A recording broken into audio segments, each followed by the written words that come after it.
শনিবার বেলা 11টার সময় শিলচরের এক আভিজাত্য হোটেলে দেশ বিদেশ থেকে আগত কবি সাহিত্যিক ও লেখকদের উপস্থিতিতে জাঁকজমক অনুষ্ঠানের মধ্য দিয়ে নতুন দিগন্ত প্রকাশনী ও পশ্চিমবঙ্গের বিখ্যাত লেখকদের সংগঠন রাইটার্স ওয়ার্ল্ডের যৌথ ব্যবস্থাপনায় বই প্রকাশনী ও সাহিত্য বিষয়ক আলোচনা সভার শুভারম্ভ হয়।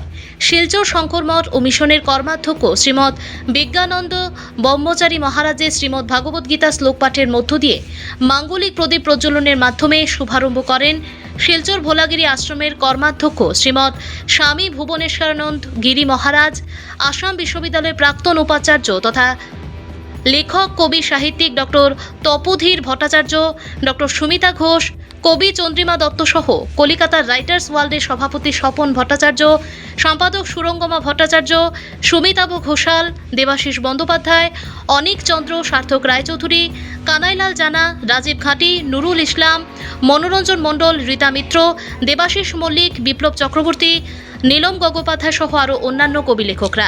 Bureau report, Assam prime network.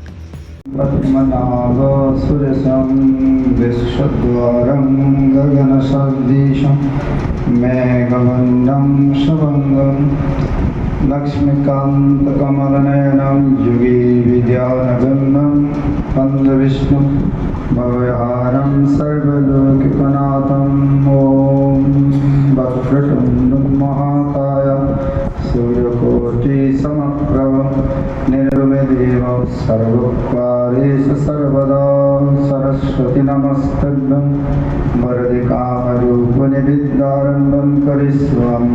পূর্বে একটু আগে আমাদের বিজ্ঞানন্দজি বলেছিলেন যে পূর্বেও আমাদের সাহিত্যটা ছিল, সেটা আমাদের ঋষিরা মুনিরা সেটা বিভিন্নভাবে তখনকার সময়ে যে ভাষা, সেই ভাষায়, সেই সভ্যতায়, সেই সংস্কৃতি, সেই পরিবেশের উপর দাঁড়িয়ে যেটা আমরা বলতাম দেবতাদের ভাষা, সেই ভাষায় বিভিন্ন গ্রন্থাদির মাধ্যমে একটা সাহিত্যিকের মতো রূপ চলছে। সেখানে যেমন চারিত্রিক, তেমন সামাজিক, তেমন মানবিক, এবং সমস্ত মানুষের সত্যকে জেনে সুন্দর জীবন পরিচর্যার জন্য তখনকার সময়ে সেটা সেভাবে রচিত হয়েছিল, যেটাকে আমরা আজকে আমাদের ভাষায় আমরা ধর্মগ্রন্থ আদি বলে থাকি।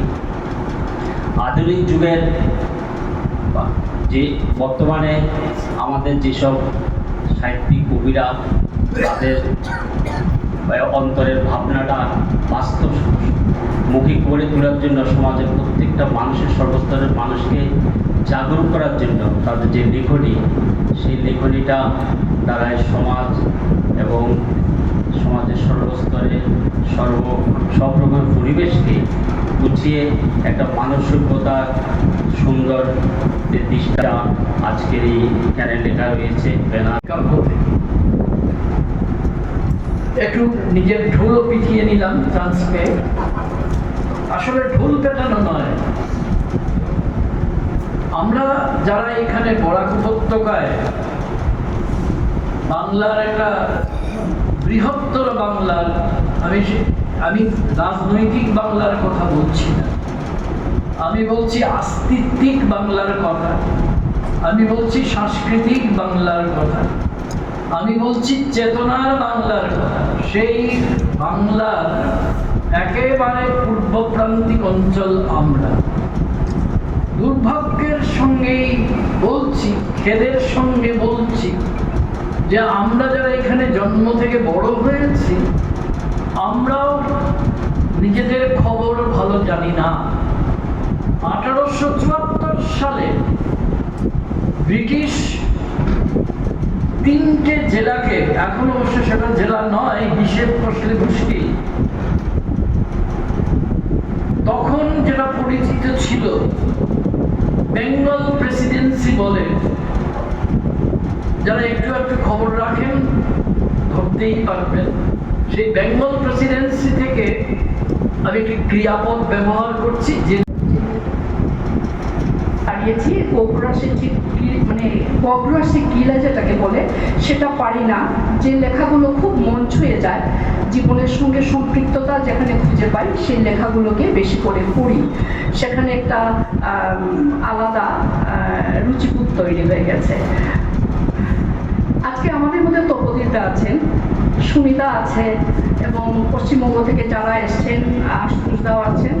তো সবাই অনেক ভালো ভালো কথা বলবেন। তবে আমি একটি বরাক উপত্যকা নিয়ে এই কথাটি বলছি যে এই মুহূর্তে প্রচুর তরুণ প্রজন্মের ছেলেমেয়েরা লিখছে। ফলে আমি যখন উঠেইছি তখন আমি আমার দু কথা বলে নেমে যাব। অধ্যাপক তপোধীর ভট্টাচার্য স্যার, উনি রাইটার্স হলের একটি সেমিনারে গিয়েছিলেন সূর্য সেন মঞ্চে। এই যে আমাদের কেন্দ্রীয় সরকার দ্বারা যে বিষয়টি মধ্যে দিয়ে উনি গেছেন তার বর্ণনা, অভিজ্ঞতা আমাদেরকে তিনি ওখানে গিয়ে জানিয়ে এসেছেন।